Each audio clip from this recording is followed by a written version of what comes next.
नमस्कार, आप देख रहे हैं युग करवट न्यूज और आपके साथ मैं हूं शोभा भारती। पेश है आज का हमारा न्यूज बुलेटिन। यूपी विधानसभा चुनाव में 2 चरण का मतदान हो चुका है। प्रदेश में 20 फरवरी को तीसरे चरण का मतदान होना है। उत्तर प्रदेश के राजनीतिक हालात पर चर्चा करने के लिए चलते हैं युग करवट के एडिटर इन चीफ सलामत मियां के पास। नमस्कार दोस्तों, मैं आशिक त्यागी और मेरे साथ सलामत जी युग करवट के एडिटर चीफ हैं। आज यूपी में 2 चरणों का चुनाव हो गया है। तीसरे चरण का मतदान 20 तारीख को, इस पर हम चर्चा करते हैं। सलाम जी, सबसे पहला सवाल ये है कि 2 चरणों के मतदान के बाद अब प्रदेश की क्या स्थिति, क्या तस्वीर आप देख रहे हैं? देखिए, अभी कहना बहुत जल्दबाजी होगा क्योंकि 113 सीटों को लेकर चुनाव हुआ है अभी। तो मुझे लगता है कि अभी जो पूर्वांचल का एक बना है और बुंदेलखंड और अवध बहुत महत्वपूर्ण फैसला गए हैं। तो मुझे लगता है उससे पहले हम लोग कुछ नहीं कह सकते। हाँ, ये ज़रूर है कि हवा का रुख जो है इस समय कुछ ये बता रहा है कि शायद कहीं ना कहीं जो नाराज़गी थी किसानों की, जाट नेताओं की, जाटों की, वो कहीं ना कहीं उसका असर जो है शायद इस सेकंड फेज में हमें दिखाई दिया है। और हो सकता है कि जो ये हवा का रुख है ये आगे भी शायद ऐसे कंटिन्यू है। तीसरा चरण तो बहुत महत्वपूर्ण है। एटा में जाहिर है, देखिए अब ये समाजवादी का गढ़ कहा जाता है। जाट और मुस्लिम बाहुल्य क्षेत्र में तो इन्होंने जो है अपने आप को जैसे हवा का रुख बता रहे हुआ है। अब यादव बेल्ट है जो बहुत महत्वपूर्ण है और मुझे लगता है कि वहाँ भी कहीं ना कहीं जिस तरह की उम्मीदें हैं शायद ये कुछ अपना झंडा गाड़ेंगे। पर क्योंकि अभी तो 7 चरण बाकी हैं तो उससे पहले राय रखना बहुत मुश्किल हो गया, अभी बहुत देर है। अच्छा, आज आपने 30 आंक में लिखा है चुनाव परिणाम बहुत कुछ तय करेगा। क्या क्या तय करने जा रहा है परिणाम? देखिए, ये चुनाव अपने आप में 2022 जो है बहुत महत्वपूर्ण है। सरकार किसकी बनेगी किसकी नहीं बनेगी ये तो एक अलग इशू है, लेकिन नफरत कितनी रहेगी, कितनी ख़त्म होगी, कितना प्यार बढ़ेगा, कितनी मोहब्बत बढ़ेगी, ये चुनाव तय करेगा। क्योंकि 2013 में जो कुछ हुआ, जो नफरत फैली दो भाइयों के बीच में, एक राजनीतिक षड्यंत्र के तहत हुआ है, तो कहीं ना कहीं ये लगता है मुझे शायद ये नफरत कम होगी। हालांकि जख्म तो बड़े कुरेदे गए और इस बार जो कुछ नहीं होता वो भी हुआ, लेकिन मुझे लगता है कि हो सकता है कि नफरत हारे और मोहब्बत जीते। अच्छा, अब 2 चरण के जो चुनाव प्रचार था उसमें हमने गर्मी देखी, चरमी देखी, भर्ती भी देखी प्रियंका गांधी की। अब लेकिन तीसरे फेज के आते आते भाषा लोगों की संभल गई है, नेताओं की, ऐसा लग रहा है। देखिए, लोग इसको नहीं चाहते, गर्मी चरमी ये सब कुछ नहीं है। लोग विकास चाहते हैं, मोहब्बत चाहते हैं, नौकरियां चाहते हैं, रोजगार चाहते हैं। अब आप कब तक ये गर्मी निकालोगे? गर्मी अभी तो ठीक है, लेकिन ये इस तरह की भाषा एक मुख्यमंत्री या एक राजनीतिक दलों के चेहरे उससे अच्छा नहीं लगता। बहुत लोग इसको अच्छा नहीं मान रहे। अच्छा, गाजियाबाद की 5 सीटों को अगर आप देखें, आपका आकलन क्या है, क्या रहा है सीटों पर? कब मतदान भी हुआ है, तो फैक्टर भी कुछ चल रहे हैं, एक पिता के नाम पे चुनाव लड़ गए, एक विरासत के नाम पे चुनाव लड़ गए, 5 सीटों का क्या आकलन है? देखिए, मुझे लगता है कि यहाँ भी बड़े चौंकाने वाले परिणाम होंगे और 5 में से 3 सीटें तो भारतीय जनता पार्टी लगभग जीत ही रही है। 2 सीटें जो है फंसी हुई हैं और हम लोग जैसे बात कर रहे थे शायद मोदी नगर वाली सीट को लेकर भी, तो वहाँ ही मुझे लगता है बहुत पेंच फंस गया है और आरएलडी के जो उम्मीदवार थे लगता था कि वो शायद बहुत अच्छे मतों से जीतेंगे, लेकिन उनका चुनाव भी फंसा रहा है। धौलाना का चुनाव फंसा रहा है। तो कुछ भी चुनाव के परिणाम हो सकते हैं और जिससे पहले था कि पाँचों की पाँचों बीजेपी के उसमें आई थी, लेकिन इस बार लगता है मुझे कहीं ना कहीं बीजेपी नुकसान हो सकता है। फंसने की क्या वजह है? सीट फंस क्यों रही है? देखिए, असल में फंसने का कारण ये है कि कुछ तो जो स्थानीय प्रत्याशी थे उनसे कोई नाराज़गी थी, कहीं कुछ संगठन से नाराज़गियाँ थी, कुछ ऐसा हुआ कि 5 साल में लोगों ने उधर पलट के नहीं देखा, उसकी नाराज़गी थी और कहीं ना कहीं कुछ चुनाव को लेकर के प्रत्याशी जो है वो रिपीट कर दिए गए, उसको भी नाराज़गी थी। इसलिए कहीं ना कहीं लगता मुझे फंस रहा है। अच्छा, आज आप किसी भी कैंडिडेट से बात करें, किसी भी सीट के, किसी भी पार्टी के, सबके अपनी अपनी जीत के अपने अपने दावे, अपने अपने आंकड़े हैं, कैसे विश्वास करेंगे? स्वाभाविक है, होता ही है, वो कोई नहीं कहेगा हम हार रहे हैं। सभी को ख्वाब में सभी दिखाई देते हैं ना कि हम जीत रहे हैं, तो वो तो अपने आप में से भी जीत रहेंगे। कोई भी आके कहेगा, जब तक 10 मार्च तक सब विधायक हैं, 10 मार्च के बाद पता चलेगा कौन विधायक। अच्छा, आज युग करवट की मेन खबर भी है, लीड है, राजनाथ सिंह जी का बयान छपा है। राजनाथ सिंह ने कहा मुझे मुस्लिम का वोट गाजियाबाद में मिलता था, लखनऊ में मिलता है। इसके क्या मायने हैं? देखिए, राजनाथ सिंह ऐसा व्यक्ति, ऐसी शख्सियत है शायद जो मैं समझता हूँ कि आज की सियासत में बिल्कुल उन जैसा कोई व्यक्ति है ही नहीं। कोई शख्सियत उन जैसी नहीं हो सकती।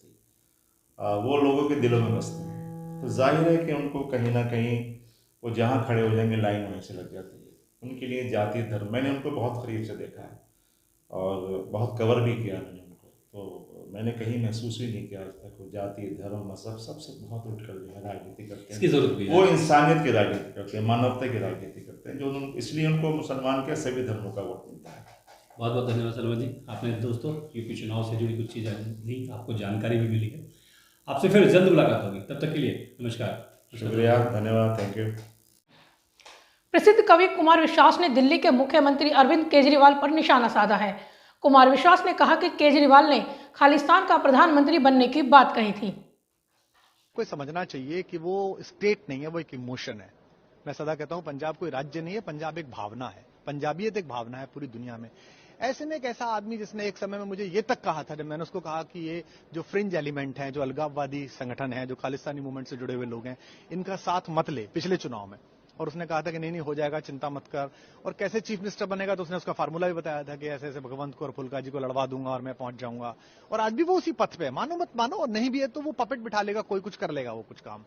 तो ऐसे में उसने मुझे इतनी भयानक बातें बोली जो कि सबको पता है, पंजाब में सबको पता है। कि एक दिन तो मुझसे कहता है कि तू चिंता मत कर, या तो मैं एक स्वतंत्र सूबे का मुख्यमंत्री बनूंगा। और मैंने कहा ये अलगाववाद 2020 का रेफरेंडम आ रहा है, पूरी दुनिया फंडिंग कर रही है आईएसआई से लेके और बाकी अलगाववादी ग्रुप। तो कहता तो क्या हो गया, तो स्वतंत्र देश का पहला प्रधानमंत्री बनूंगा।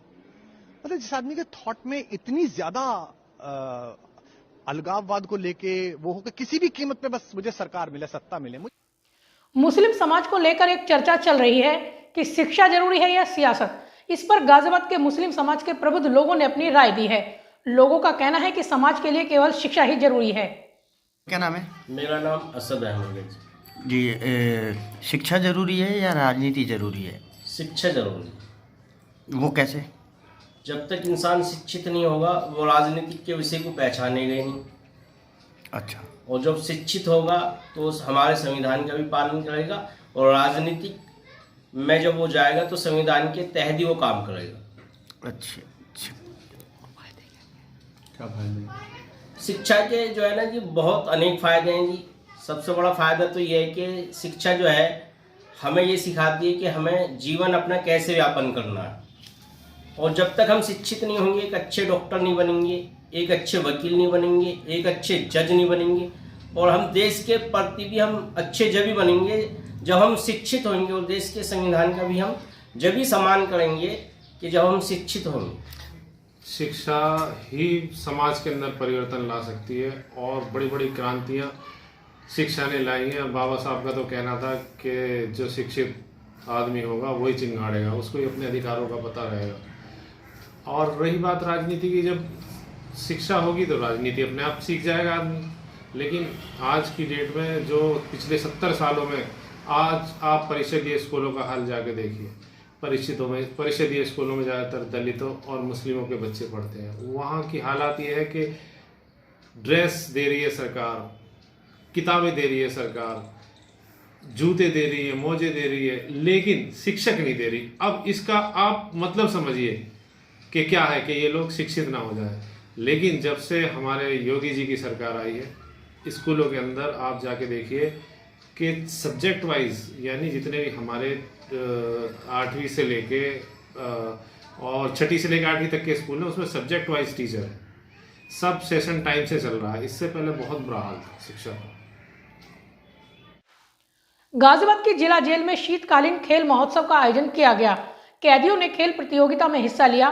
विजयी खिलाड़ी को जेल अधीक्षक ने पुरस्कार देकर सम्मानित किया। मनोज धामा ने भी खेल प्रतियोगिता जीती।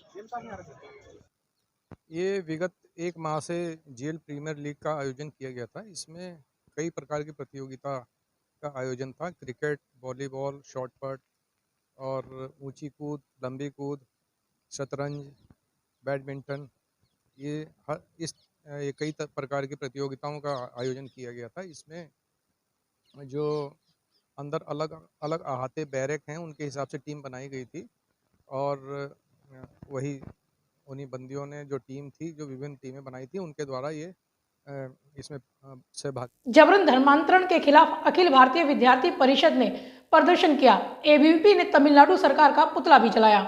इनका कहना है कि जबरन धर्मांतरण के मामले में तमिलनाडु सरकार कार्रवाई नहीं कर रही है। लावण्य के सम्मान में बल भारत माता की जय, भारत माता की जय, भारत माता की जय। मुर्दाबाद मुर्दाबाद मुर्दाबाद भारत मुर्दाबाद जय, भारत माता की जय, मुर्दाबाद मुर्दाबाद मुर्दाबाद मुर्दाबाद मुर्दाबाद जस्टिस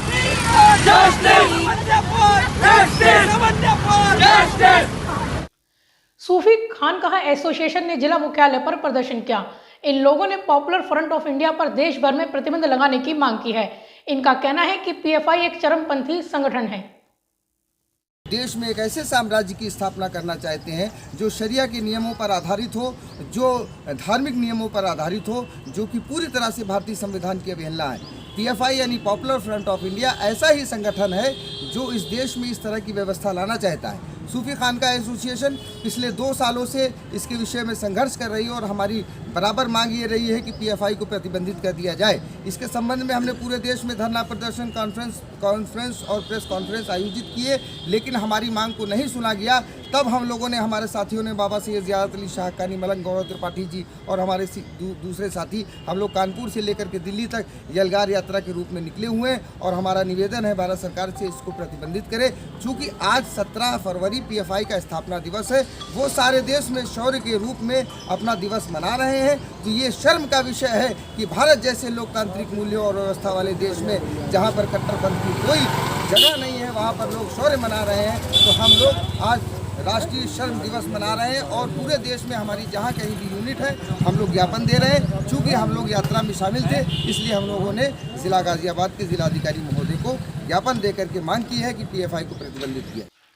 तो फिलहाल आज के लिए इतना ही। गाजियाबाद और आसपास की खबरों के लिए देखते रहिए युग करवट और विस्तार से खबरों को जानने के लिए पढ़िए युग करवट न्यूज़पेपर। सब्सक्राइब कीजिए युग करवट। नमस्कार।